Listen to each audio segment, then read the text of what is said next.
Bharatiya Janata party से जुड़े हिंदी फिल्मों के मारूफ अदाकार मिथुन चक्रवर्ती ने दफ्तर में एक मीटिंग के दौरान दावा किया कि मगरबी बंगाल की तृणमूल कांग्रेस के 38 असेंबली अराकीन बीजेपी से राब्ते में हैं। उनमें से 21 अराकीन ऐसे हैं जो उनसे बराह रास्त राब्ते में हैं।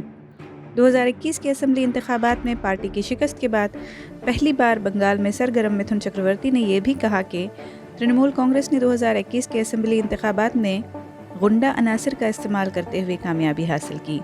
अगर हमें मुसलमानों की हिमायत नहीं मिलती तो क्या 18 रियासतों में पार्टी की हुकूमत होती?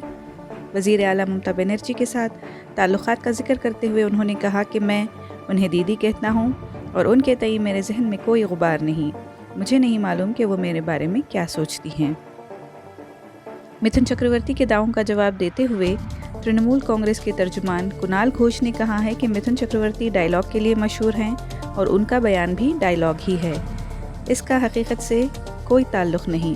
वो कभी कभार बंगाल आते हैं और हर तरह की बयानबाजी करते हैं। इससे कोई फ़र्क पड़ने वाला नहीं है। अगर उनमें हिम्मत है तो डीजल, पेट्रोल और गैस की मुसलसल बढ़ती हुई कीमतों पर भी बात करें।